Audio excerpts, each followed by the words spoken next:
Welcome to the Gluck Solutions Podcast. I am Dr. Errol Gluck, executive life coach, clinical hypnotist, and master problem solver.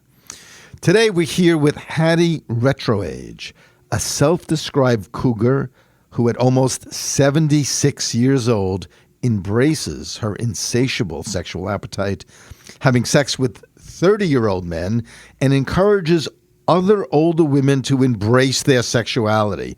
For all of you out there who thought sex ended with menopause, think again. With the Guinness record for the world's oldest topless model and the oldest woman to flash Howard Stern, she has become a celebrity coach, featured on Oprah's network and the Learning Channel, and author of several books, her most recent entitled Exquisite Aging. And Hattie, welcome. Oh, it's and a why don't pleasure you to be explain,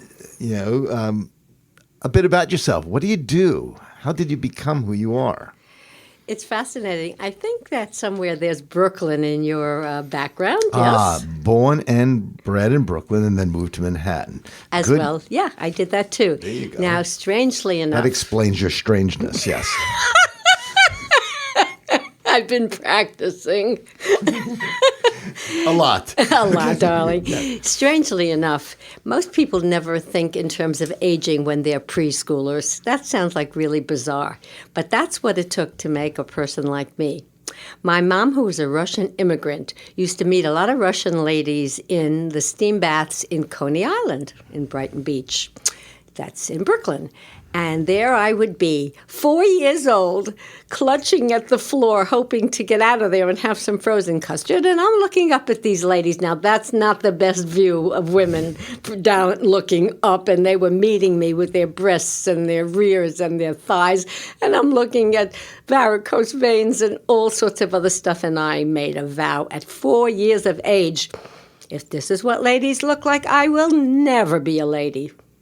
And that vow was fine until I had to become a lady myself when I got my period. So I said, oh, great, I hated those ladies, and now I hate myself. And it looked like my future was very bleak, and that's only at early teens.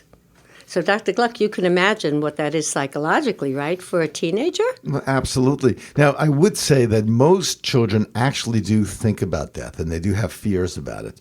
But what was it when you looked up at that women?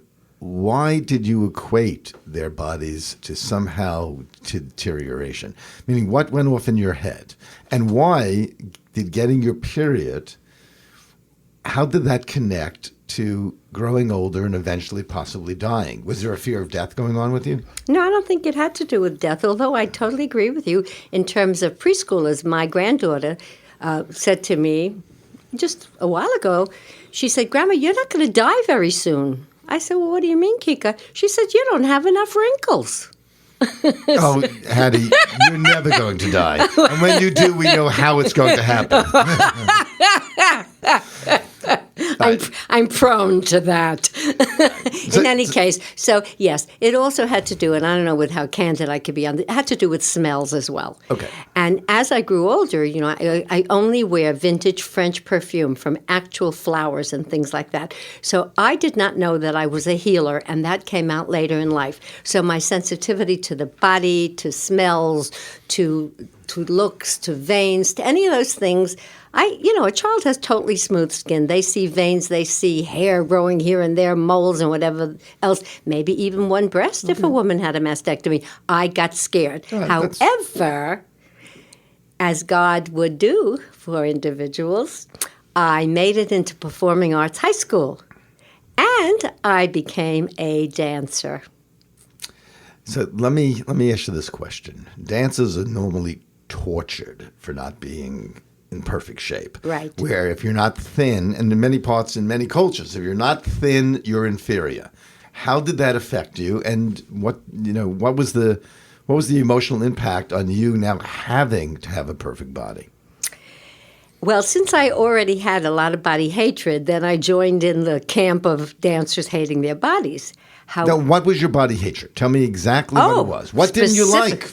hated my thighs. Okay. I thought they were, as we called them, thunder thighs. Okay. And definitely hated my breasts. It took a lot of guys to change that opinion. No, what didn't you like about your breasts? They were getting very large, and I would go one way and they would go another. I was a tomboy. I didn't like that. You didn't go to my elementary school. You would have been very popular, okay? Well, I was popular, but not with myself. I see, okay. That's the problem. However, my passion for music and for expression, and that must have been the life force too, the sex force, was so powerful that I forgot my body when I was dancing. I felt like a bird in flight. Beautiful dance. And I remain a beautiful dancer. And I go one way, they go another. We wish this was videotaped so we could see you dancing and the different ways things fly. Did you ever suffer from anorexia or bulimia? Yes, I did. Not bulimia. I'm a failed bulimic. You're a failed bulimic. You don't like to give anything back. It's probably the Jewish part of you. But anorexia, yes. And how far down did your weight go? Well, it wasn't so much the weight because it only went to about 102, which doesn't seem terrible. However, my period stopped for a year. Okay. And that was when I was studying with Martha Graham. Okay. And everyone was dancers, and I was shorter than they, and I didn't have training as early as they.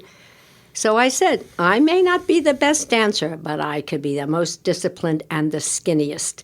And the strange thing, you must have heard about this in your practice, if I took 3 cornflakes, I would chew them and say, damn it, I should have only taken 2. Right. It's typical anorexic behavior. Typical. Let me go back to something you said because I found it fascinating. You also had a reaction to the smells that Yes. you encountered. Now, smell is normally an individual, genetically, it's a scent to create attraction between mates. And certain people like certain smells. Some people like clean smells, flowery smells, musty smells. What probably happened is you began to smell something that was not in your genetic makeup to be attracted to, and you actually got repulsed from it. How do smells affect you now? And with your lovers, great question. Do you pick lovers based upon smell? I discard, if you want to use such a strong word, lovers based on smell. Okay. Very much so. Now, interestingly enough, I actually will smell the socks and the shoes of a potential lover. And I'm very gentle with men because even though I'm much older than a lot of my lovers, I really feel a lot of compassion for them. I don't feel like they're giving me a mercy fuck at all. I feel a lot of power and empowerment.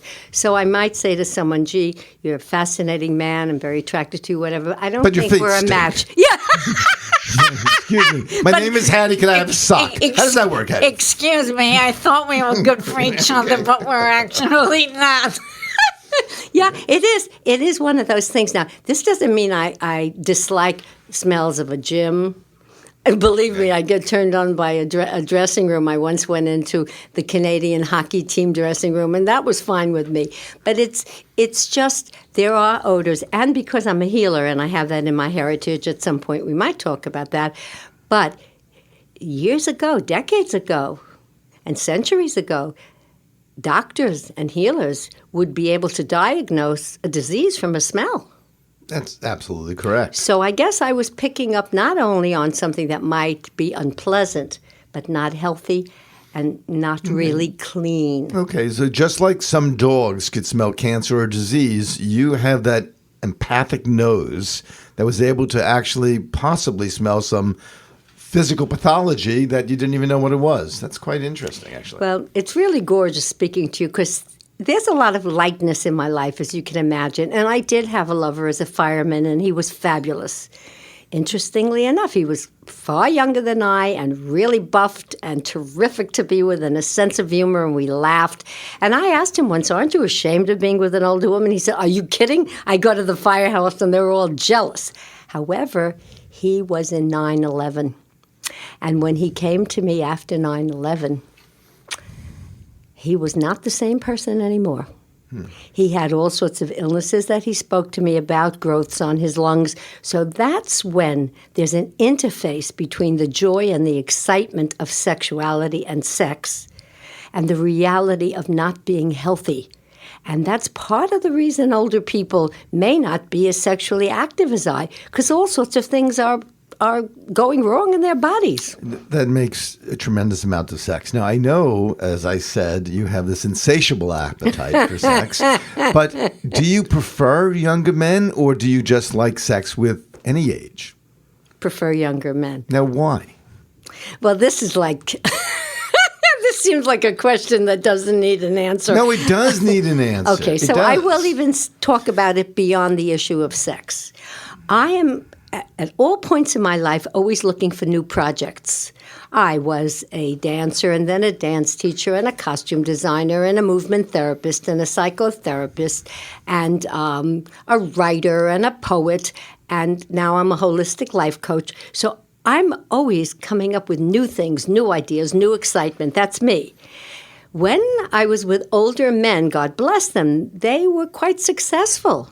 I mean, I'm an attractive woman, and though I might be an old bar of candy, they would want my arm candy with them, and we would travel together. But they were not excited about creating new things in their future.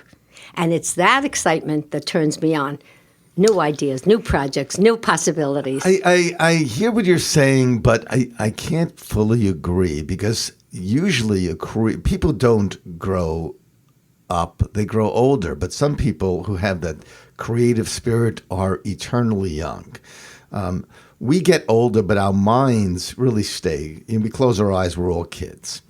And if a successful man has his entire life created, why would he stop wanting to create and explore? So here's the real question. Is it really that creative part, or is it what you're looking at that turns you off? It's a great question. It's also that. It's what I'm looking at. I know that when I worked with bodies as a movement therapist, I was able to work with naked people. Over the years, there was nothing sexual about the work at all. It was more like Wilhelm Reich, Freud's disciple. And over the years, I would see all sorts of things on people's bodies that, for me, did not bespeak true beauty, energy, health, vitality, excitement, sexuality. That's me. Just like with smells, I have preferences. So I'm not attracted to all young men at all. No way. What's the youngest man you've ever been attracted to? Attracted to or slept with better? You got it. We didn't sleep, but actually, he was 18. 18 years old. And how old were you at the time? 75. Okay. Now, what happened? You didn't even pause for a minute. Wait, no, not pausing. But here's the question. What would happen if you found out he was your great-great-great-nephew?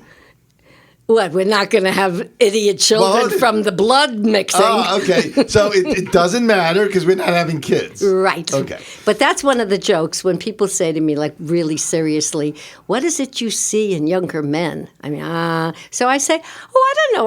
We're thinking of raising a family because it's such an absurd question. There's a lot of difference. Older men, and I love the idea of older men going out with young women. They should go with whoever is attracted to them. Okay, so it goes both ways with you. Yeah, it goes both ways. We're looking for double entendres here. Well, that was my next question. Any attraction to women? No. And it was fascinating when you asked me about the smells of these women when I was a child.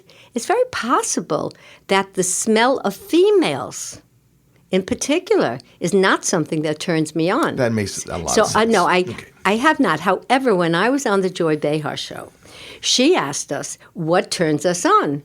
And I said, well, I'm not a lesbian and I'm not attracted to women. However, if I'm watching, a sex channel and I see two women going after each other's nipples, I get hot. Well, it was bleeped. You're not allowed to say nipples. What can you say to describe that Aureola, I really... There you go. Well, that's so okay. Everyone's looking up in their dictionary. By the way, that cackle, if my daughter happens to be listening, she'll say, Mom, everything was good, but not that cackle. That's my laugh. So Hattie, when Yeah. you were growing up, what Yes, were the dear. messages that you actually had about being thin from your parents, from grammar school, junior high school, high school? What messages did you actually receive from your environment? My mother was an immigrant from Russia, Right. and she was never glamorous in any way. But she did take out magazines from the library, Vogue, I guess Harper's Bazaar in those days, and I would look at the pictures of the models, but I never compared my body to theirs. I never felt bad about my body until I got my period and started to get breasts and hips. So that did bother me quite a lot. My mother never spoke that much about weight. She was not overweight. She was just like regular. But the major focus on weight and shape and all that came about when I realized I was a sexual being, which certain guys reminded me of from time to time. And then I was scared. And as active as I am now, that's how inactive I was as a young woman. Interesting. Yeah.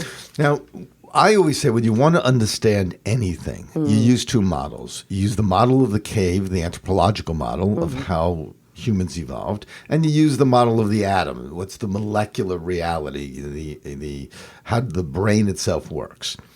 Now, in the cave, women, they gained power only through two things. One was their beauty, and the second was their relationship with the king of the cave, or so who they were associated with, which is why when men meet, women are interested in their ability to support them, and men are interested in a woman's beauty.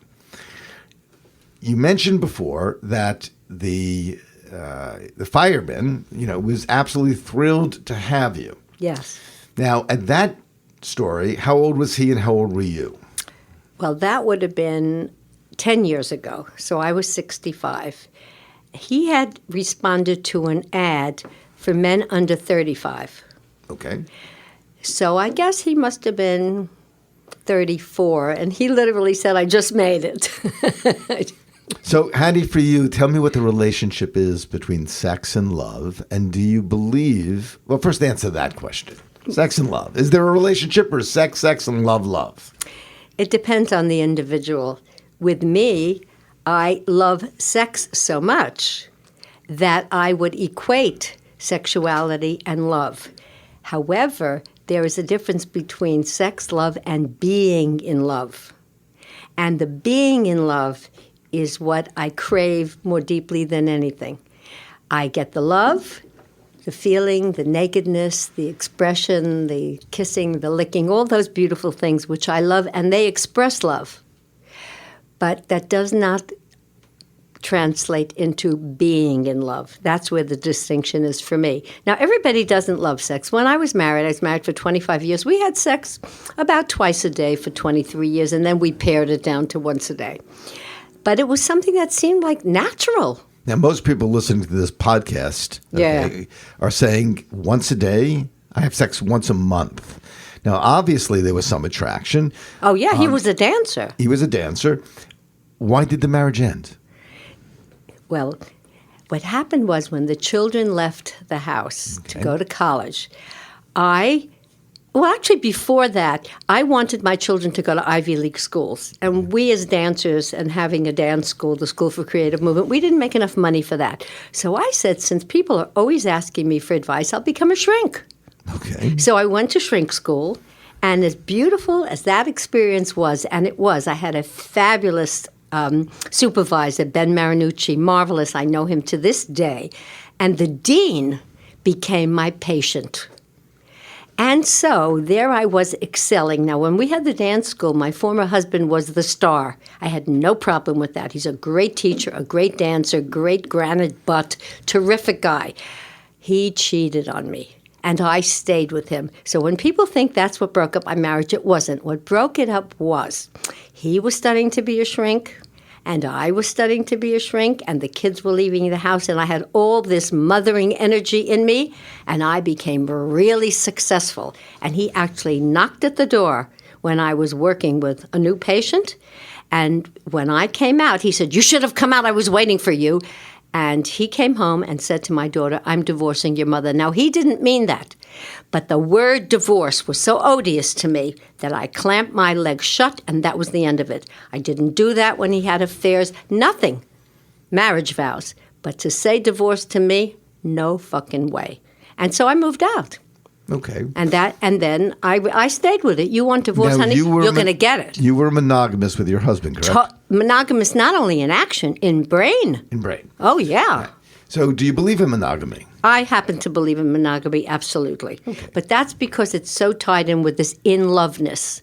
And I still have that quality, the ecstasy, the kind of, I'm looking up now, this is a podcast, but I'm looking up at the sky because literally it has such an ethereal, spiritual quality. Even though I keep going at it like hell's bells, still for me, that in-loveness is so much a part. The orgasm, I feel as if I'm ascending to the clouds. That has never changed. All right. Now, what you're describing is that tantric experience, that Yes. full-body orgasm experience. Yeah. But it's quite different than looking for love, because some would say that your behavior smacks or looks more like an addiction than a search for sex. But also what I'm hearing is that down deep inside, that to actually fall in love and be safe and to be in a wonderful relationship where every day you're with the same person is what you really crave. So is that true? Yes, it is. Okay. That touches my heart. Okay. Yes, Errol, that touches my heart. Good.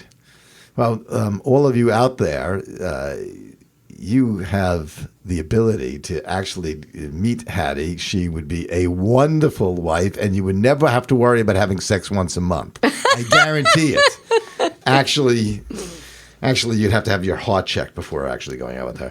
Now, Hattie, you said you don't believe in plastic surgery.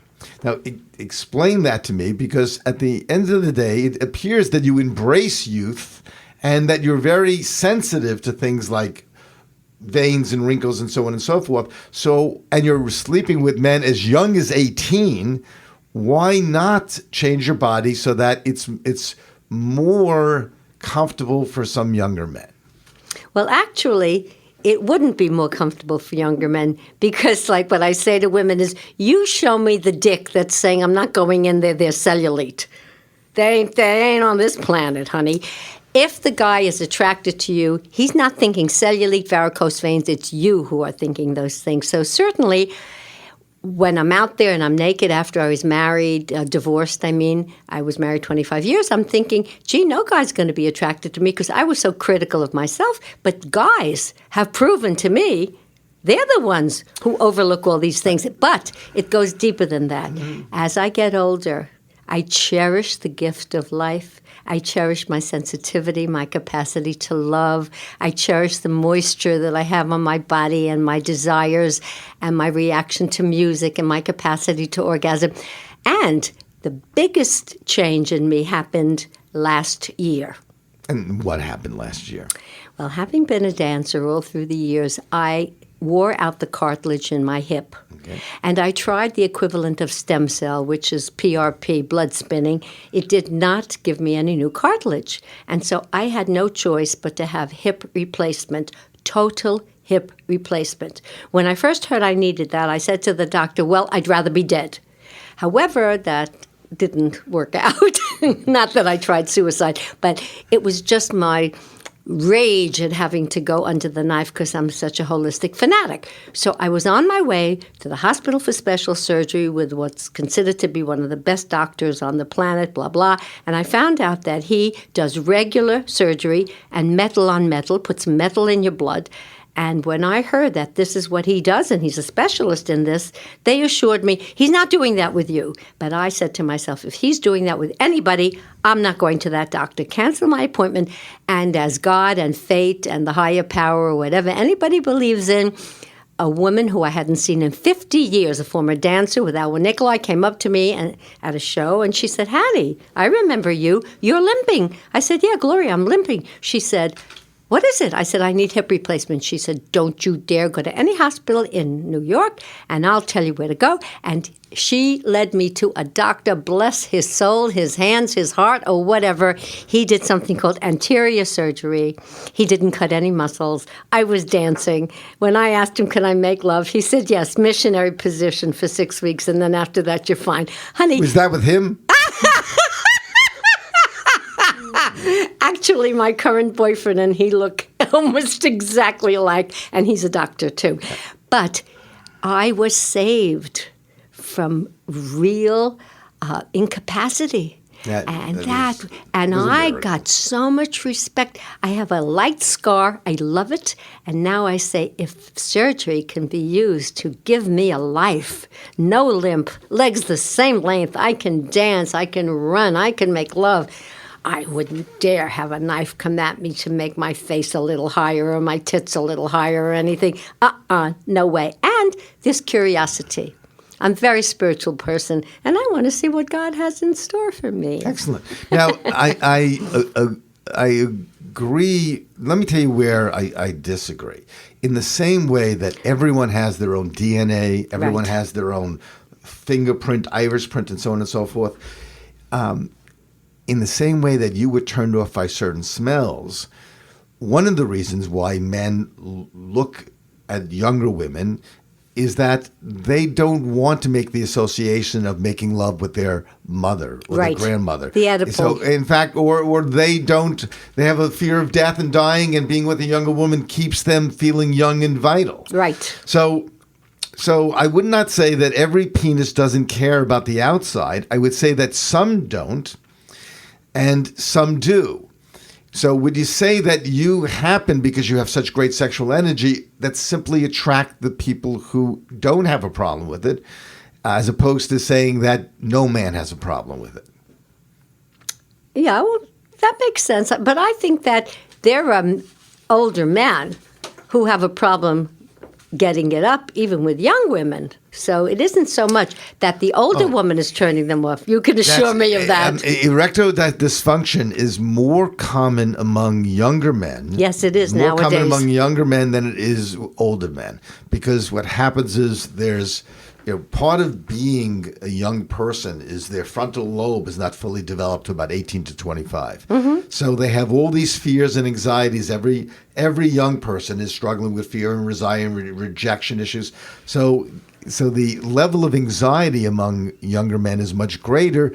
And if men are older and they've been very successful, they very often have less experience of ED, even though their testosterone levels are lower than younger men. I don't know how many men you've slept with, but it doesn't work that way for me, honey. I am I'll tell you about anxiety. I'm terminally heterosexual. Now, I have to tell you about anxiety. Have you ever seen a young comedian on stage? She's got a boner. Anxiety can keep a guy hard, believe me. The fear in the brain doesn't necessarily make the dick soft. Older men are worried about their back, their heart, their prostate. Those are the things. Then they worry about their aging. Then they worry about my aging, and they go soft. Well, I would be very kind and okay with an older guy going soft, because actually a younger guy did once, and I simply said, oh, great, now I won't gag. So let me ask you a question. How many men have you slept with? Well, I guess that over the 27 or so years I've been divorced, I must say about 100. I don't think that's a lot. Okay. It's enough for a good research study. Yeah, so about 100 men. And do you pick them or do they pick you? It comes both ways. When I first became divorced, because I only had one person before my husband, and then I was faithful to him for 25 years, I was so horny that I would be walking down the street, and this actually happened. I'd look in a window display of shoes, and there'd be a guy next to me, and I'd say, aren't those shoes gorgeous? And he'd say, you're gorgeous. And I'd say, my place or yours? And I was a walking yes. That was before I knew that much about AIDS and HIV. Okay. Now I'm much more selective, but I do not go after guys. They go after me. Okay. Yeah, and I have redefined cougar, and I want that new definition to be out there in the world. Well, let's hear it. Well, usually they speak about a cougar as an older woman who's on the prowl for younger men. Oh, I don't find that as a very pleasant thought that I'm out there on the prowl. I've changed it to a cougar is an older woman who is pursued and desired by young men. Okay. Uh-huh. Right. So that now is officially out there. Okay. Right. So what, in your mind, is a sexual addiction?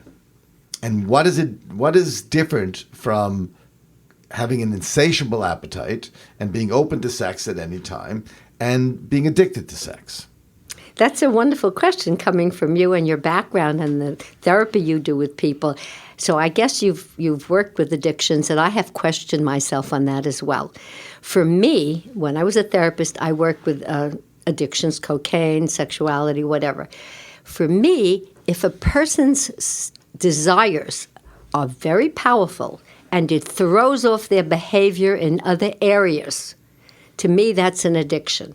If it's something you desire and it is not causing you to be disconnected from yourself, from your responsibility, from your debts and your payments and your driving and all the things one must do in life, then to me I would not call that an addiction, because it's the lovemaking, it has a confined time, it stays with you and colors your life and gives you a smile on your face. However, you go about your business and you do what you have to do. Now, I can't say that I didn't have some distorted behavior at the beginning when I first was out there, because I wanted to get married. So if I slept with a guy, I thought he would do what my husband did. We had sex, fucked me, let's get married. And then we continued. It didn't happen. So I'm going to tell you why it didn't happen. This is Dr. G's theory. Yes, please, My darling. theory is that emotional intimacy freezes when sexual intimacy begins. And why I told my children, even though sex is wonderful and it's great, I always told them, try to build an emotional intimacy, a communication, an understanding, a intense relationship based upon communication, philosophy, needs. And then when sex begins, you have a foundation. So what happens is when the relationship starts sexual, it often freezes the ability to go further into that emotional relationship, because the dating becomes around sex. Let's go out to eat, run back home and, do it. As opposed to let's explore life, explore the world, explore our minds, our thoughts, our ideas. And then when we reach a certain level of trust, comfort, and union, then sexual intimacy makes more sense. Tell me what you think about that. Has that worked for your children? Are they married and in good relationships? My children are not married, but they're in wonderful relationships. Mm-hmm. And it has worked. It absolutely has worked. They have always felt that building those relationships first has simply made them more comfortable and have very, very few regrets. Mm-hmm. So it's worked for them. In my case, my children saw me being very much in love with their father, and that they experienced for their entire growing up. And they knew that we were very sexual because the door was closed. Mommy and Daddy are resting. Mommy and Daddy are resting. And they never came in. We locked the door. Both of my children started out with relationships that were sexual from the get-go and emotionally open as well. And I think that I choose people that I feel an emotional connection to right away, and the sexuality is part of it. So many times I'm asked, how could you sustain sexuality all those years? And I think it's because, for me, emotional connection, opening up, sharing, trust, integrity are part of it and part of the sex from the get-go. So if you were coaching a woman who came to you and said, I have 3 daughters and 2 sons, they're quite young, they're teenagers. At what age should I give them the permission or the explanation about sex? And when would it be healthy for them to start engaging in it? What would you tell her or him? I would say whatever you have to do and you feel like doing, I want you to be 100% safe. and we are going to talk about all safety. Emotional safety, but physical safety. So I don't know when you're going to start having sex, but you cannot do anything without condoms. That would be my major thrust, so to speak, at this point. Maybe years ago, before HIV, I would have concerned myself much more with fidelity and all that. It still is. My children are fidelity fanatics, and that is not the insurance company. And I'm that way too. So they both know that cheating and lack of integrity are grotesque. Right, but that's not the question. The question is, when would they begin sex? 16? Yeah. Now, why didn't you ask the question that, are they emotionally ready? When young people have sex, they have a intense, often disproportionate connection to the person, and everything else falls aside. Yes, it often does. when kids have sex, their grades go, their friends go. Why wouldn't you first see whether or not that child has the emotional stability to actually engage in sex? Why wouldn't that be the first question? I would expect that anyone who's coming to me for coaching is not coming for a single session. So I would say, whatever you do, bring back what has happened, and we would work on their emotional growth in a corrective emotional experience with the therapist. And nowadays, I can't use that term. When I started out, you could legally use it. Now you need degrees after your name. But yes, I would expect to continually work on their emotional growth and their possible addiction, because I know how sexual addictions, or how the attachment to the beauty of sexuality. Now, my children have always been given that, and my patients, my clients, my friends, the beauty, the artistry. And when it is presented in that way, and when it's tied to impeccable integrity, it has a very different quality. And that quality is exquisite. And, I don't want to reveal my daughter. I haven't said her name or anything. I recently visited her, and she's 48 or something. And I simply said, Rami, you still have sex every day? She said, Mom, of course. What a stupid question. Your genetic sex gene, I'm sure it's going out there. So let me ask you a question. You're now, tomorrow, you meet this wonderful 20-year-old guy, and you end up in bed. Are you self-conscious of your body? And do you believe that he is of your body? It's a beautiful question. And the answer might seem like it's impossible that a woman can do this. But I have such love, and I cherish the health and the vitality of both my body and my life, and how I've behaved and who I am, that I do not. I feel grateful and I feel hot. And the guy picks this up. Now, I noticed that I'm looking at you, great bone structure, you're thin, you're in shape, you look like you work out. Is there a connection to still wanting to be thin? And do you equate that with being sexual and vital? I do. I don't want to discourage anyone who isn't thin, so I don't have a judgment of other people's sizes. In fact, I'm very positive to everybody's body in whatever shape it's in. But I'm a health food fanatic. I have been from the 60s. I wrote the first organic certification form in the 60s. John Lennon was part of my group. So I've had organic food. I don't eat animals who are vegetarians. I don't eat cows. I don't You don't eat animals of vegetarians? I never saw a vegetarian animal. Hey, let's get that back. Do you interview the animals and find out what their food preferences are? I say, are you attracted to me, or are you going to make me feel self-conscious because I'm old? You lousy cow. Don't you call me a cow. I'm not a cow. You worm. So we're still very health conscious. Oh, we'll go beyond that. Obsessed. Okay. So living a long, healthy life. And do you believe that having sex keeps you young?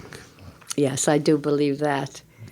I believe that because it vitalizes and ongoingly refreshes and vitalizes your energy on all levels. It keeps all your meridians vibrating.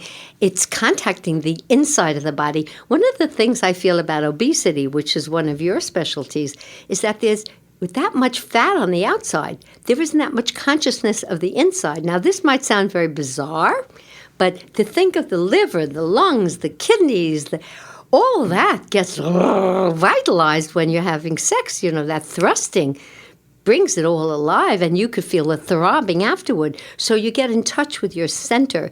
And when people want to lose weight, when I speak with them, I said, please don't just talk about losing weight. Let's talk about connecting to your core. It's a beautiful concept. And I think that I've had a lot of these concepts. I think they're God-given. And I said to God, this is one of my jokes, how did all this start? There were 2 very long lines up in heaven, and one was for money, and the other was for relationship and all that. And then I'm standing alone on a line, and God says to the team, that woman's standing, let's find out what she wants and get rid of her already. So they come up to me, they say, what is it you want, Hattie? And I said, don't let my breast fall. No. Don't let them drop. They said, done, fine. So, Hattie, I wanted, since you mentioned God a couple of times, tell me about your religious or spiritual beliefs. No, that's such a dear question for me. I was raised as an atheist. And if I said the word God, I actually got spanked. My father was trained to be a rabbi in Poland, and they beat him in Cheder, that's the school. And my father said, if they beat children, if God lets them beat children, there is no God. And he became an atheist and a communist. And every time in the Pledge of Allegiance they said, under God, I clamped my lips. And when everybody was singing Jingle Bells, I was singing the Internationale, this little red, this little communist. However, when my parents died, I went down to Trinidad, and I lived in the home of a nun and Catholics who were very close to Jesus. And this actually happened. I heard a voice. Now, I'm no Joan of Arc, but I can't deny I'm very sane. I have integrity. A voice said to me, I believed in you before you believed in me. And there were no synagogues in Trinidad. And that's where I lived, and I worked there, and I spoke at the first Holistic Expo as the keynote speaker. I went to Catholic church with my friends, and it was a lot of girls, and we had few beds and few bedrooms, and I slept with the nun. Mm-hmm. And something happened to me. I started to hear directions. I call it testing and training, and I get directions, and they're beautiful. And, you could say I'm crazy, I'm not crazy. It's really irrelevant. The guidance that I get is exquisite. And I said to this team or God or whatever, please, if there's anything that can really keep me young and vital, however radical, tell it to me, give it to me. And I promise in return, I will inspire and help other women. And that was kind of like an arrangement, a deal, a contract with the higher power. And that's what's happened. And now I'll be 76 this month, and I model nude. I don't do porno. No, I heard you. No, I don't. Nude. I model nude, mostly topless, and Is that a result of the voice giving you direction in terms of where your life should go? Yeah. Okay. It's turned out, I ended up somehow in an ad for Dolce & Gabbana, sitting next to a young hunk, and the photographer told him to look at me lovingly, and he did, and I was in a bathing suit, and then everybody's calling me a cougar, and then I claimed the title. I was reluctant at first because I was sleeping with guys. I was attracted to them and vice versa. I was looking for a husband. I did not feel the passage of time. I subtracted the 25 years I was married and went with young guys. And after being called a cougar, other women were inspired by this. They were not put down by this. And sure, I got emails from guys who were telling me where they would like to put their bodily fluids in other parts of their bodies. Of course I'd get that. But mostly from Poland, from Peru, from Mexico, I would get letters from women in their 20s and their 25. Hattie, thank you, thank you, thank you. You're giving us hope. As I walk down the street, people who have seen me on television, on the Learning Channel or on Oprah's Now, on that program, strange sex cougars and cubs, they hug me. I can't tell you. And by the way, I never wanted to be around seniors. Literally, I have to confess I was repulsed, thinking somehow it was catching. Now I teach a senior stretch class. I volunteer for that, and I love them. And many of them are younger than I. And I wear sequins because they like to see me as a celebrity. If that works, honey, sequins galore. And I teach them, and I get guidance while I'm teaching. It's so beautiful. Now, I don't want to proselytize about God. Everybody has their own style of doing it.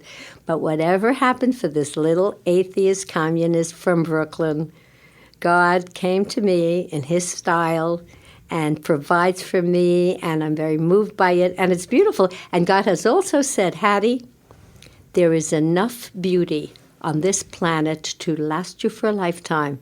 Stay with that beauty. And I thanked him, and I made a vow.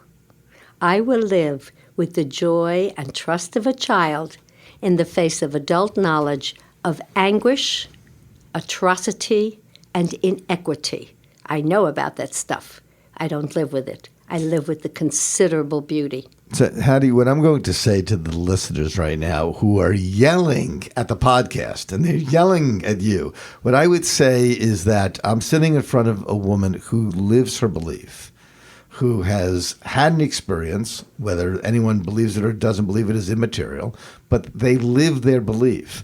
So what I would say to those of you who have an objection to what Hattie is saying, well, you are not only entitled, but you are responsible to find your own belief.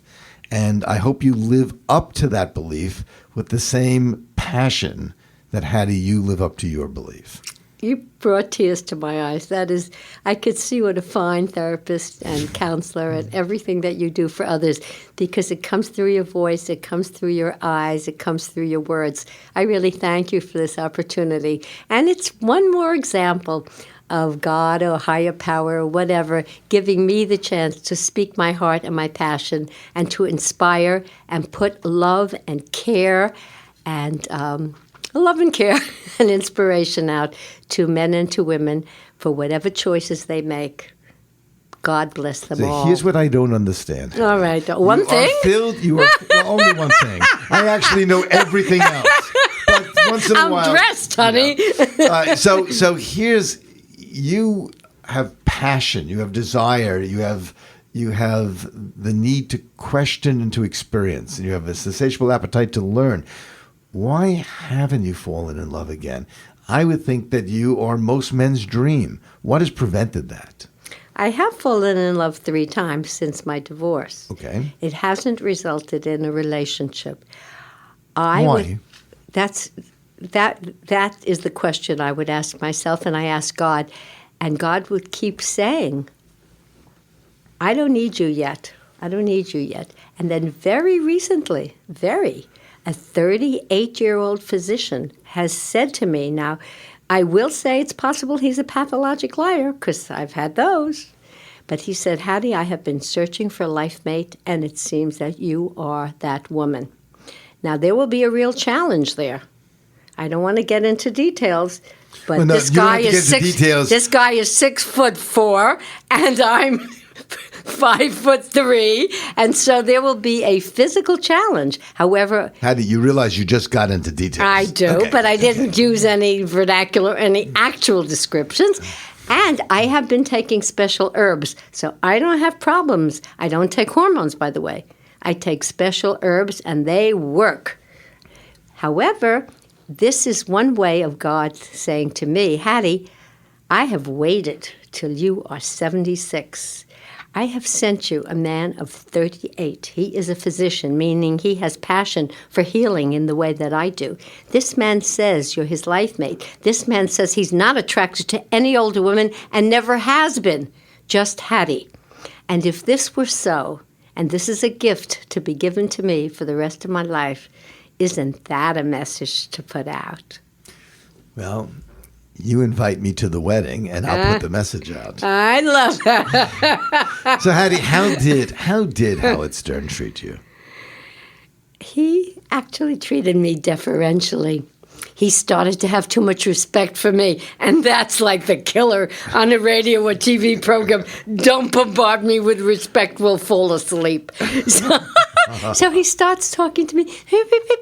The 70, well, first I was in my 60s with my first book, The Complete Idiot's Guide to Looking and Feeling Younger.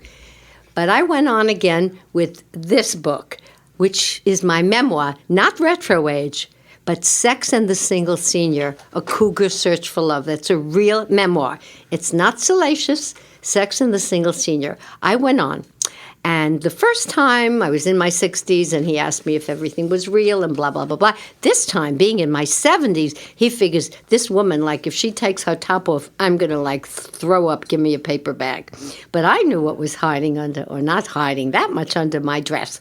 So when I sat down, he said, it says here you're going to take your top off. I said, yes, what are we waiting for? And I made sure to have something that I didn't have to pull up over my face. I took the top of my dress over my head. It was a halter top. Pulled it down, and there I am, butt topless, standing up, and my breasts are standing up. I said, they're standing up to the test of time, Howard. Right away, he knew, what am I going to do with this woman? I mean, this is not a mother figure. This is not a grandmother figure. She's old, but them tits, like, they're really good. He said, well, that looks very good. I said, how kind of you, Howard. So, actually, Howard had made an anti-Semitic comment before we went on the air, and he's Jewish. Yes, Jews are known to do that, actually. Yeah, but this was pretty disgusting. Okay. And I didn't bring it up, though I have written him subsequently for an apology. But What was the comment? Well, he and Robin were joking in the way that they do, and they said, Oprah's taking people to Australia. And they were cheering, cheering, cheering. Oprah could take people anywhere, whereupon Robin said, or Howard said, everybody, we're going to Auschwitz. Well, listen, I can have jokes about dicks and cocks and pussies and anything. I'm not that sensitive, as we know. But my comment to that is, somehow I'm overly sensitive to genocide, the Holocaust, and lynching. Don't mess there. And my best friend is the youngest female survivor of Bergen-Belsen. So I have a tremendous contact with what it is for that atrocity to exist on the planet. I did not like that funny comment. I didn't like it at all. I held on to that. We had the whole show. And at the end of the show, somehow he couldn't get the better of me or whatever he was trying. That was an exciting show. I'm an exciting guest. He says to me, how does your ass look? So I said, well, I'll show you. And I was wearing the dress, which is short, and I turned around, and I wiggled my rear, and I said to myself, Hattie, or maybe God said, Hattie, pick your fucking dress up. Like, what do you care? I was wearing pantyhose. I picked my dress off, moon him, and he says to me, not bad, looks better than mine. I said, Howard, if you'll excuse me, I don't consider that an achievement. And that was the end of the show. You got the last punch at it. So I have a really important question. Oh, don't tell me that. No, wait. No. If you met someone Yeah. and you fell, not in like, not in lust, But in love. but really in love. Yeah. And everything was amazing. Yeah. And through a freak of nature, something happened to this person and they were no longer able to have sex. Would you still stay with them? Absolutely. Okay. Absolutely. So sex is not the end all and be all. Intercourse is not the be all and the end all. Okay. You mean I they agree. couldn't get hard, but there's all sorts of ways of Exactly. expressing love. Exactly. And through time, they grow. Okay. So The dick what might you're not saying, grow. No, and I love what you're saying. What you're saying is that when one thinks of sex, one doesn't have to think of genitals. One has to think of connection. Right. Of intimacy. Right. No, wait a minute on that genitals line. One doesn't have to think of erections or hard cocks or very wet pussies or fluid coming out. You don't have to think of those things, but sexuality, the capacity to make love naked with another human being, honey, to the day you die. And maybe after. God hasn't told me that No, yet. I was going to ask you, did God tell you anything about sex in heaven? He said it's heavenly. Right. Excellent. Well, it has been an amazing pleasure. Right? So I have a couple more interesting questions. Is that a fact? fact? Fascinating guest. Woof. Have you ever fell in lust with someone older than you? I have not. The oldest person I ever had intercourse with, and I'll use that term, was my former husband, and he was about 51 when we got divorced. So 51 is the oldest man you ever had intercourse with. Yes. All right. So all of you 52-year-olds who are listening to this program, Not all. you don't Come have on. a choice. No, that is not true. That's so you go 53. Do I hear 54? Do I hear 55? Keep those numbers coming. Okay, so isn't it true, though, that you can't really tell a person's age? They could be 60 but have the energy, the vitality of a 30-year-old. Could be, so absolutely. Why are you referencing age? What does age have to do with it? You didn't say, would I not in the future? You said, You found my loophole. Yeah, loophole. So what? No, I did say, what's the oldest man you would have sex with? Oh, I see. So I answered it that I had. Yes. Yes. I absolutely can imagine that just as I have kept myself in the way that I have been, that there could be a man, let's say even older than I, who possessed a passion for humanity. That's one of my biggest turns on at this point.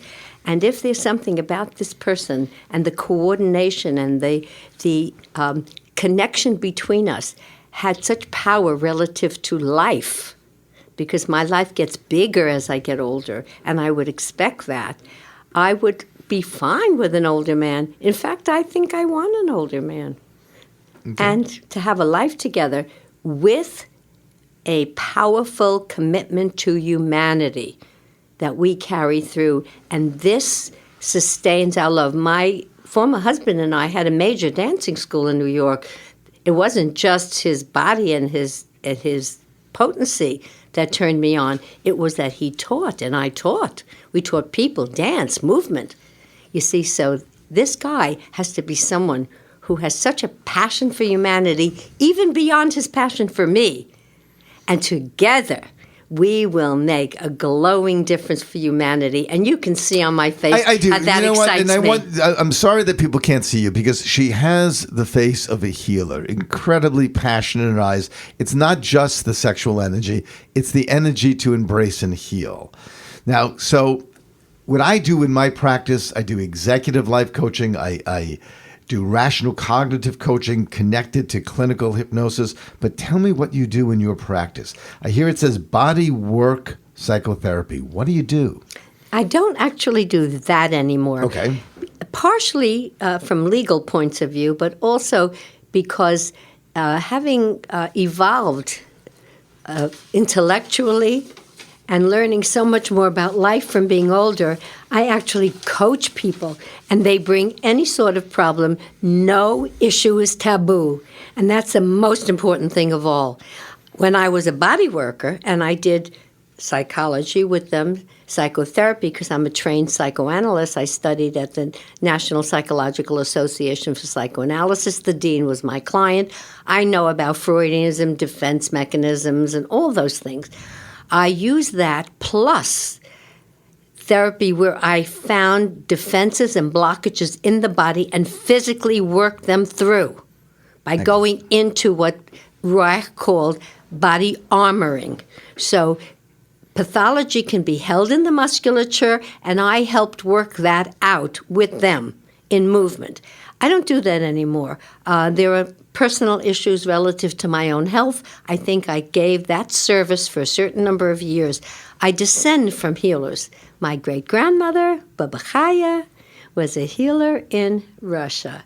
She healed the legs of the Cossacks' horses, honey. They were legendary anti-Semites. That's far from the atheist upbringing which you received. I know. So I want to say this to my listening audience. I coach people, and I help them and teach them in guidance, and hopefully in the way that you do, to bring them to their highest and deepest truth and to help them have a life of beauty, integrity, and contribution.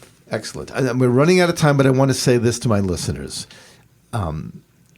Sex is a part of life. And if you are in any relationship, committed or dating, Hattie, I want you to buy her books. I want you to see what she has to say. They're on Amazon. They're not in bookstores. She wants to, more than anything, she wants to bring more love and connection in the world. Now, whether you feel that should take place only in marriage or whether you don't, it's not really what we're discussing here. What we're discussing is the healing power of sex to keep you young, to keep you alive, to keep you vital. And I think she has something important to say. And Hattie, you are a wonderful guest. I want to thank you. And I want everyone to go to her website, www.holisticallyhattie.com. That's HATTIE.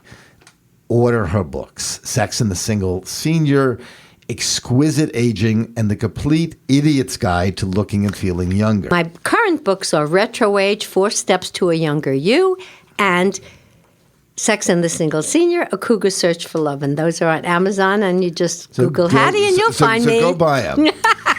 I'm Dr. Errol Gluck. Remember, to every problem there is a solution.